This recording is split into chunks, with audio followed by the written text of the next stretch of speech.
Bom dia, bom dia, bom dia.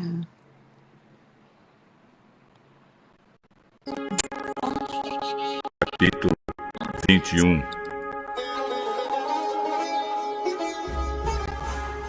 De acordo com sua promessa, o Senhor Deus abençoou Sara.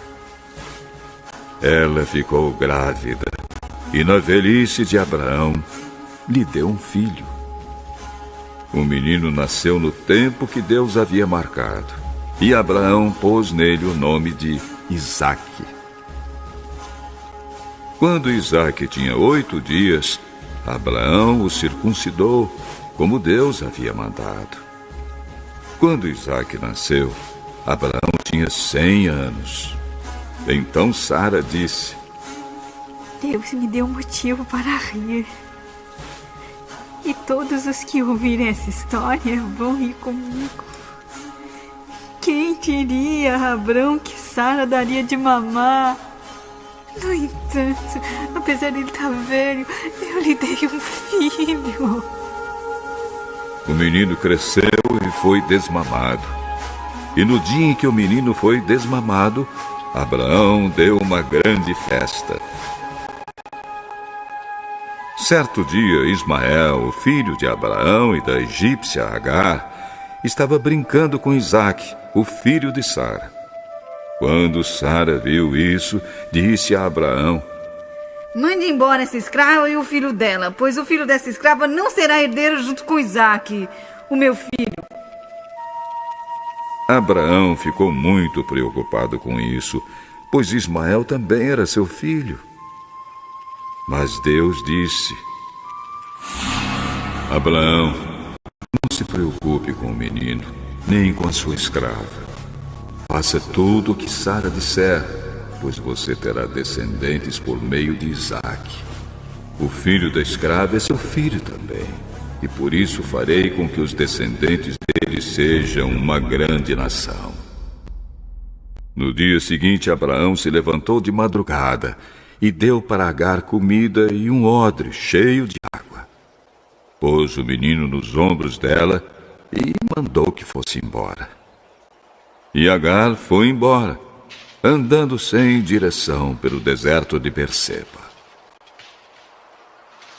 Quando acabou a água do odre, ela deixou o menino debaixo de uma arvorezinha e foi sentar-se a uns 100 metros dali. Ela estava pensando. Não suporto ver o meu filho morrer. Ela ficou ali sentada e o menino começou a chorar. Deus ouviu o choro do menino e lá do céu, o anjo de Deus chamou Agar e disse: Por que é que você está preocupada, Agar? Não tenha medo, pois Deus ouviu o choro do menino aí onde ele está. Vamos, levante o menino e pegue-o pela mão. Eu farei dos seus descendentes uma grande nação. Então Deus abriu os olhos de Agar e ela viu um poço. Ela foi, encheu o odre de água e deu para Ismael beber. Protegido por Deus, o menino cresceu. Ismael ficou morando no deserto de Parã e se tornou um bom atirador de flechas. E a sua mãe arranjou uma mulher egípcia para ele. Por esse tempo, Abimeleque foi conversar com Abraão. Ficol, comandante do seu exército, foi com ele. Abimeleque disse a Abraão: Deus está com você em tudo que você faz. Portanto, aqui neste lugar, jure por Deus que não vai enganar nem a mim, nem aos meus filhos, nem aos meus descendentes. Eu tenho sido sincero com você. Por isso, prometa que será sincero comigo e fiel a esta terra que está morando. Eu juro. Abraão fez uma reclamação a Abimeleque por causa de um poço que os empregados dele haviam tomado à força. Abimeleque explicou: Não sei quem fez isso.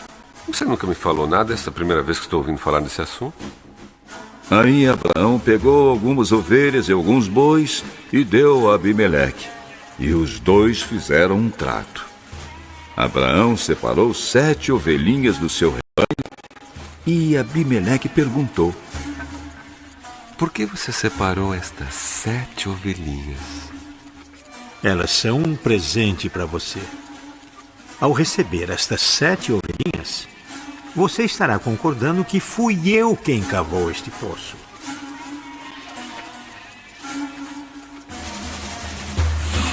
Por isso aquele lugar ficou sendo chamado de Berseba, pois ali os dois fizeram um juramento. Depois de fazerem esse trato em Berseba, Abimeleque e Ficol voltaram para a Filisteia. Abraão plantou uma árvore em Berseba e ali adorou o Senhor, o Deus eterno. E Abraão ficou morando muito tempo na Filisteia.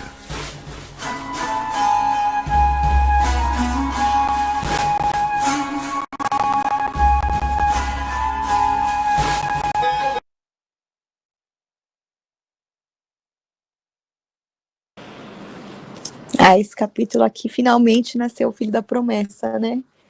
Então a gente começa lá com o nascimento de Isaac, e aí depois tem lá a Abraão quando expulsa Agar, né? E o seu filho com Agar, que é o Ismael. E depois, mais lá pra frente, tem do 22 em diante, o acordo de Abraão com Abimeleque, né? E aqui no começo, na parte do nascimento de Isaac, que vai do versículo 1 até o 7, aqui mostra, assim, o que traz muito pra gente é esse aprendizado sobre saber esperar as promessas de Deus, né? Porque aqui fala que Sara tinha 90 anos, deixa eu ver, acho que é isso, se não me engano, Abraão tinha lá por volta de 100, né? E Sara lá por volta de 90. E aqui na minha Bíblia tem até aqui, ó, colocando a palavra em ação, né? Fala assim: Abraão e Sara tiveram de esperar muito tempo até que a promessa de Deus se cumprisse, mas ela finalmente se realizou. E que a gente lê lá em Gênesis 21, de 1 a 3, né? E que promessas de Deus você está esperando que se cumpra em sua vida? E de que modo você pode ser como Abraão e esperar com o coração cheio de fé, né? Porque realmente, imagina, né? Quantos e quantos anos, e por muitos momentos eles acharam que não iria acontecer, mas foram tendo as confirmações, né? E aqui é um grande exemplo para a gente saber esperar, né? Saber esperar, ter paciência, tem que ter o tempo das coisas, né? O processo, e a gente lembrar que a gente não precisa ficar ajudando Deus, né? Que a gente só atrapalha, que foi o que aconteceu aqui no caso quando eles tomaram a decisão do Abrão se relacionar com a Agar, né? Com a serva, nasceu Ismael e algumas confusões se criaram, enfim, talvez algumas confusões poderiam ter sido evitadas, né? Se eles tivessem se mantido 100% firme na fé o tempo todo, né? O que não é fácil, mas, enfim, um grande exemplo aqui. Então, só queria ressaltar fazer esse comentário aqui mesmo. Vou falar, quer comentar aqui? Oi.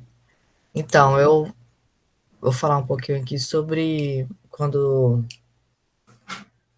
no verso 2 e versículo 2, quando Sara engravidou e deu filho a Abraão, né?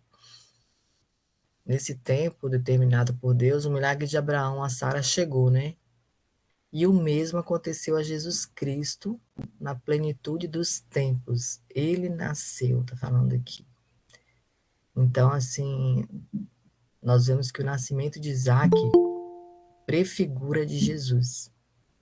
Então, os dois só nasceram quando o tempo do propósito de Deus se cumpriu.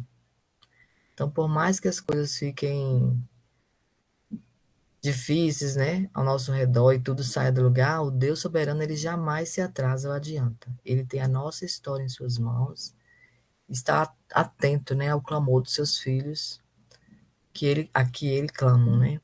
Então, o Senhor, ele tem tempo determinado para tudo em nossas vidas. E quando o tempo ideal de Deus chegou na vida de Abraão e Sara, eles receberam a promessa. E com isso, uma importante etapa é fechada também na vida do pai e da mãe das nações, né? Eles finalmente venceram a esterilidade, finalmente o tempo e a impossibilidade humana, né? Eles venceram, né? E isso vem sido revelado em Gênesis. E além disso também, nós vemos que Deus é fiel em suas promessas. Abraão, ele creu, mesmo em meio às impossibilidades. E Sara também, ele adorou ao Senhor em gratidão, né? Pelo menino. Então, assim, é muito importante a gente saber que tudo tem um tempo, né? E o tempo de Deus é o tempo determinado em nossas vidas, né? É o tempo ideal. A gente vê assim como Deus, né? Ele fez tudo de acordo com o que ele já tinha planejado, né? Não foi o que Sara poderia ter desistido, poderia ter falado que aquilo não iria acontecer, né? Mas ela ela creu, né? Ela creu nessa promessa, por isso ela teve esse filho, né? Deixa eu ver aqui mais o que tem aqui. Então, esse capítulo também é muito importante, né? Para o correto entendimento dessa narrativa bíblica, isso porque nele está registrada a continuidade da linhagem da promessa, né? Através do nascimento de Isaac. E mostra também o cumprimento da promessa de Deus a Abraão no que diz respeito ao nascimento de um filho através da sua esposa Sara. E aqui vale lembrar que Sara era estéril, era uma mulher estéril. Inclusive, o tema da esterilidade de Sara é desenvolvido progressivamente depois de Gênesis 11. Em vários momentos, esse tema até ganha um tom dramático, quando, exemplo, Sara tentou, né, contribuir para o cumprimento da promessa de Deus. E ou quando Abraão, por 2 vezes, né, escondeu covardemente que Sara era sua esposa. Então, mas Deus, ele é fiel à sua palavra, ele zela, né, por sua promessa, ele prometeu que Sara daria um filho a Abraão, e ainda que essa promessa não fizesse qualquer sentido da perspectiva humana, já que Sara era uma mulher idosa e estéril, né, Deus, ele foi fiel à sua palavra e cumpriu. Deixa eu ver aqui. Sobre esse conflito de Agar aí, eu acho também bem interessante que o nascimento de Isaac elevou, né, o conflito entre Sara e Agar, né? E elas tiveram que se separar. Elas já tinham tido problemas anteriormente, né? Inclusive, Agar já havia fugido da casa de Abraão, mas após o nascimento de Isaac, sua saída foi definitiva. Então, em Gênesis 21 diz que quando Isaac foi desmamado, Abraão deu um grande banquete. Na época, o desmame era um momento muito importante e significativo, pois indicava que a criança havia superado o período dos primeiros meses, onde havia maior possibilidade da mortalidade infantil. Então, normalmente, o desmame acontecia entre 2 e 3 anos de idade, mas a Bíblia não diz qual era a idade quando isso ocorreu com Isaac. Então, o que de fato aconteceu foi que naquela ocasião, Sara viu que Ismael caçoava de Isaac. E naquele tempo, Ismael provavelmente já tinha por volta de 17 anos de idade.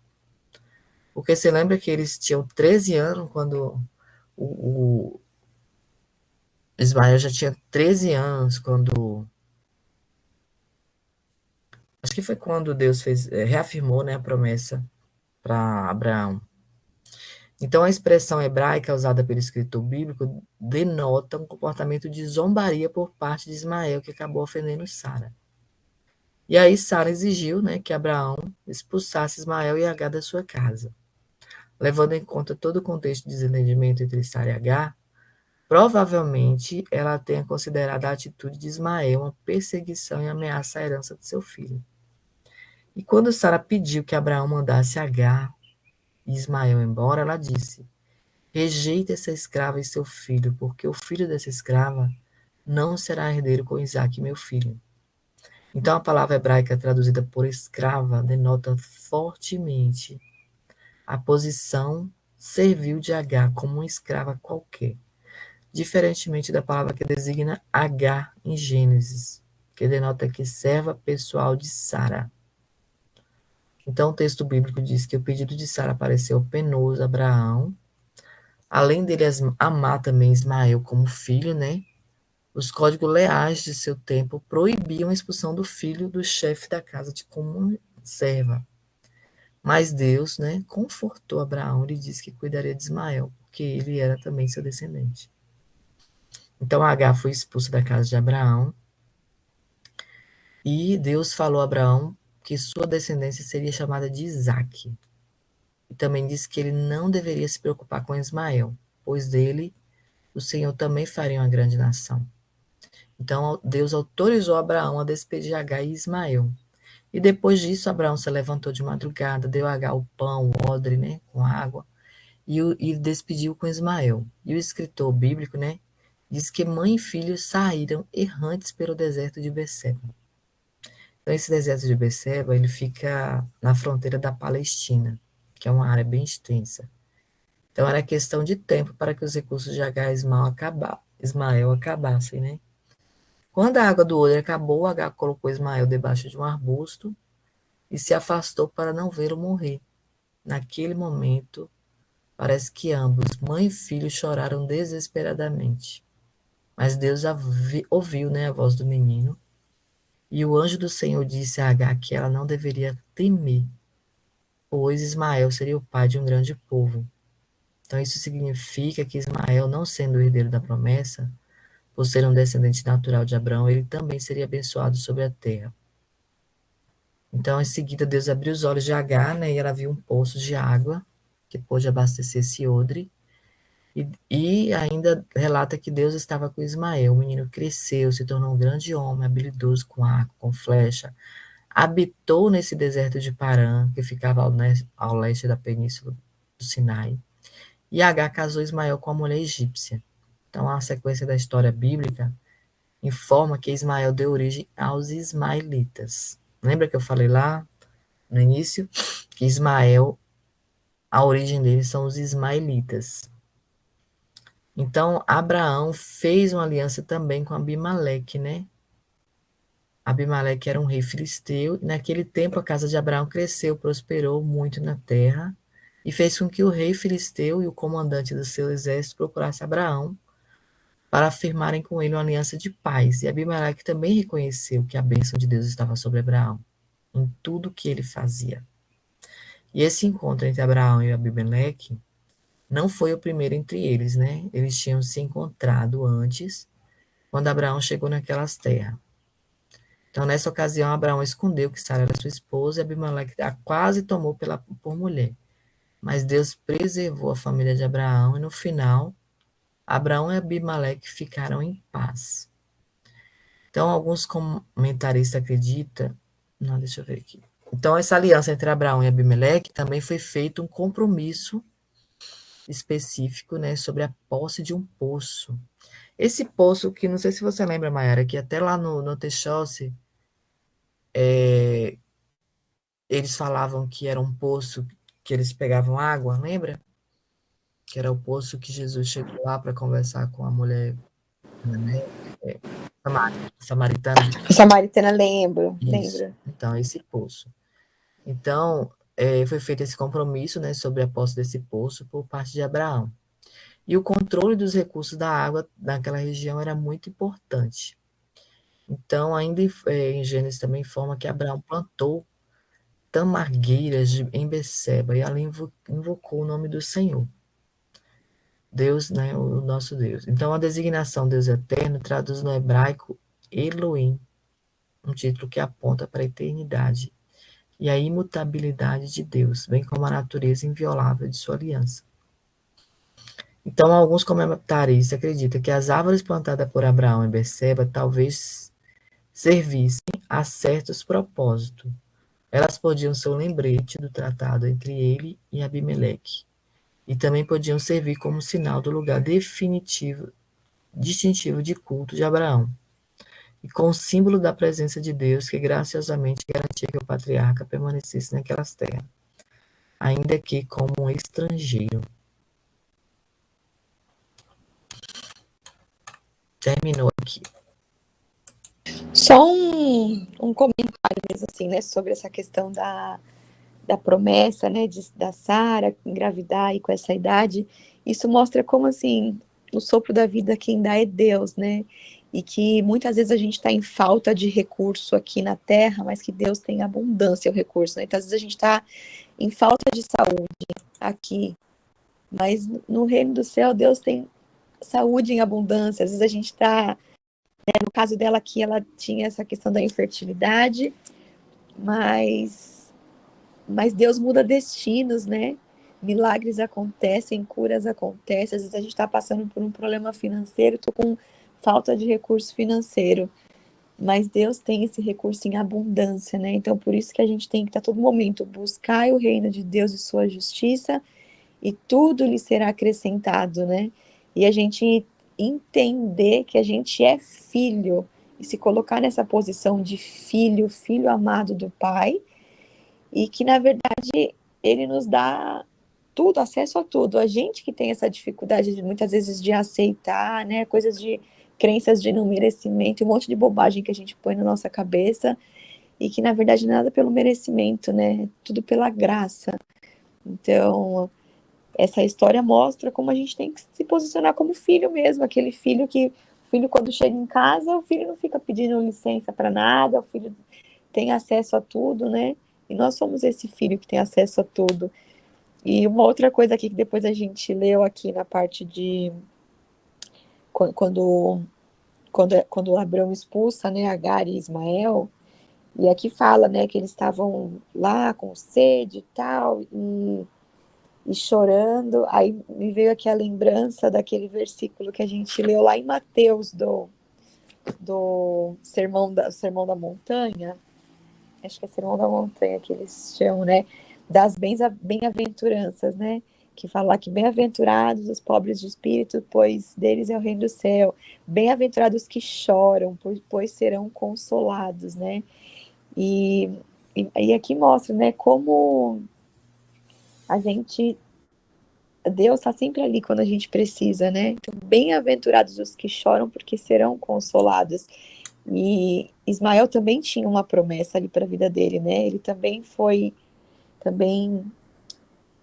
uma nação surgiu através dele, né? Toda a descendência lá dele. Então, às vezes a gente está no perrengue, né? Mas bem-aventurados somos também quando estamos nos perrengues da vida, né? Porque seremos consolados. Enfim, só isso que eu queria comentar. Será que alguém quer falar mais alguma coisa? Gente, eu tô vendo aqui que essa história de... Eu sempre tive muita interesse em estudar, assim, esses povos ismaelita, né? E é muito interessante mesmo, porque eles, para você ter ideia, foi o povo que descendeu de Ismael, né? E eles... Lembra quando José foi vendido pelos irmãos e estava vendo uma caravana de ismaelitas? Então, esses ismaelitas, ele aparece também no episódio, né, que José, filho de Jacó, foi vendido por seus irmãos. Então, ele foi comprado por uma caravana de ismaelita por 20 moedas de prata. E depois ele foi negociado como escravo no Egito. Então, esse termo ismaelita, ele ocorre algumas vezes no Antigo Testamento, sempre para designar o povo de que habitava na região do Egito até o Eufrates. Então, esse termo ismaelita é aplicado de forma intercambiável, com midianitas ou medanitas, né? Então, esse povo, ele também descendia de Abraão, através dos filhos de suas concubinas, né? Que foi a Agar, né? Então, os ismaelitas, eles estavam em acampamentos móveis, né? E eles também tiveram 12 colônias. Olha que interessante. Deus, ele fez a promessa através de Isaac, mas ele cumpriu a promessa também através de Ismael, né? Até tribos ele tem, ó. Ele percorreu toda aquela extensa área desértica e ele se organizava em 12 colônias tribais, que são os Nebaiote, o Quedá, Dumá, Abidael, Massá, Tema, Jeftu, Nafs, Quedmá, Mibsão, Misba e Haddad. Então, a maioria dessas tribos, elas são mencionadas em textos extra-bíblicos, né? Porque são fontes assírias. Mas esse povo, ele existiu, né? Eles viviam como um povo livre e itinerante, né? Se aventurando pelo deserto. Eles moravam em cabanas, se locomoviam principalmente em camelos, eles formavam grandes caravanas e eles sobreviviam especialmente do comércio, né? Então, até quando, nos tempos de Davi, o pai de um comandante do exército de Absalão é designado como sendo um ismaelita. Então, Deus prosperou eles, né? Então, alguns estudiosos acreditam que, na verdade, esse homem era um ismaelita que habitava na terra e era um descendente de Ismael. Então, como Deus também, né, prosperou a vida de Ismael, né? Ele foi um primogênito, né, de Abraão com H, e essa história dele também, Deus, ele foi fiel também, né, na história de Ismael. Muito interessante, viu, os descendentes dele se tornaram grandes caçadores, né? Ele era habilidoso com arco, com flecha. E Ismael morreu também na idade de 137 anos. A Bíblia não diz onde ele foi sepultado, mas a tradição muçulmana afirma que ele foi sepultado no Caaba, em Meca. Então, Ismael ele é mencionado especialmente pelo apóstolo Paulo. O apóstolo utilizou a figura do filho da escrava em sua alegoria sobre a oposição dos religiosos legalistas que perseguiam o que nasceram segundo o Espírito e desfrutava da liberdade em Cristo. Então, os descendentes de Ismael foram identificados como ismaelitas na Bíblia. Então, eles se organizavam em 12 tribos também, que viviam em acampamentos, né? E dentre todas essas pessoas mencionadas, a mais conhecida delas foi o filho de Netanias, membro da casa real de Davi. Porque ele também foi um filho, um descendente de Ismael. Então, Ismael, ele se tornou um exemplo, né, do descendente de Ismael, os filhos dele, e também como é que fala? Essa religião, que são os muçulmanos, né? Os muçulmanos vêm de Ismael. É bem interessante, porque Deus, ele cumpriu a promessa através de Agar também, né? Não deixou ela morrer, mas em comparação veio um povo, né, que hoje é inimigo, né? Inimigo dos judeus.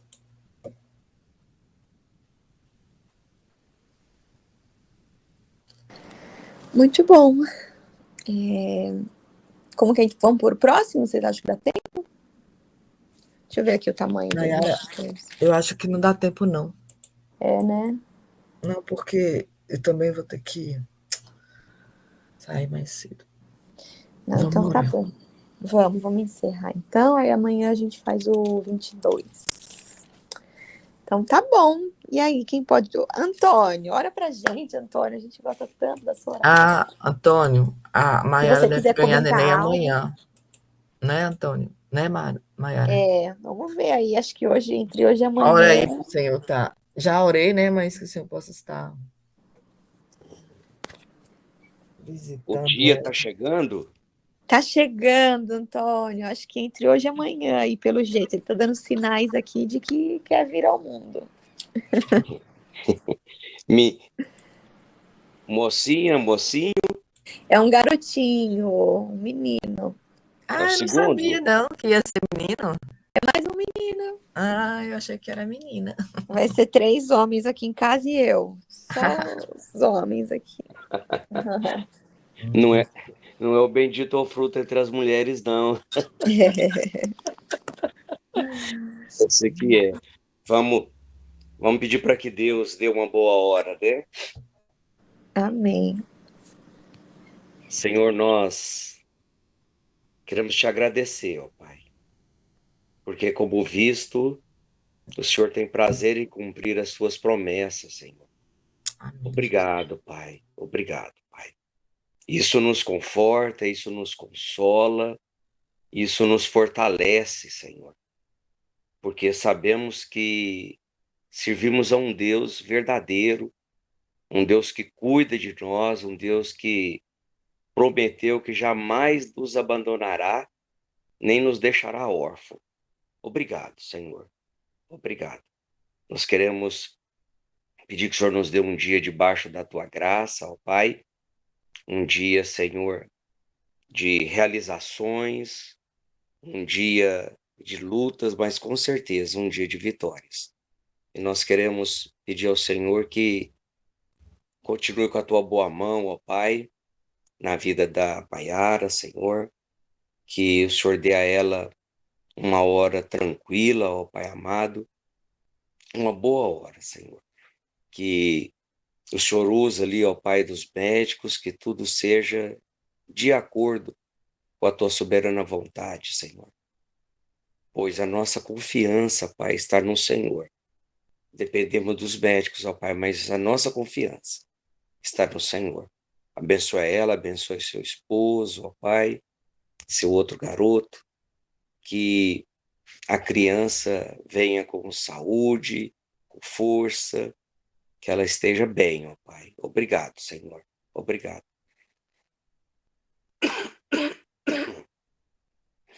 E a cada um de nós, ó Pai, nos dê a certeza de que tudo que necessitamos, todos os nossos planos, sonhos, que nós saibamos colocar nas tuas mãos e saibamos esperar apenas em ti, ó Pai.